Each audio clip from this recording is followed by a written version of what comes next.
ప్రియమైన ప్రజలారా, ఈరోజు మేము పెంబి మండల కేంద్రంలోని ప్రభుత్వ దవాఖానా మహాత్మా గాంధీ విగ్రహం దగ్గర ఉన్నాం.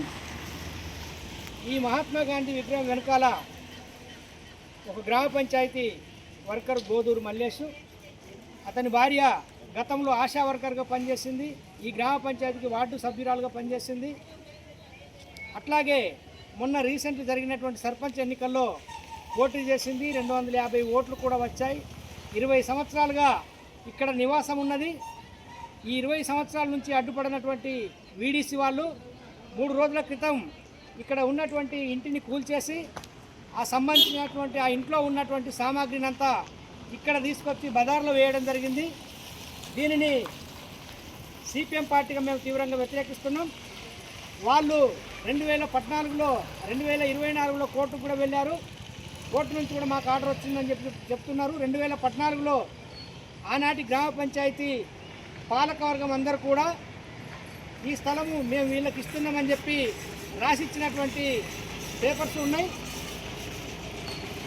ఇవన్నీ ఉన్నప్పటికీ ఈ గ్రామ పంచాయతీకి సంబంధించినటువంటి వీడీసీ వాళ్ళు దౌర్జన్యంగా జేసీబీ పెట్టి ఇక్కడ ఉన్నటువంటి ఇల్లుని కూల్చివేయడం జరిగింది. ఇది అప్రజాస్వామికం.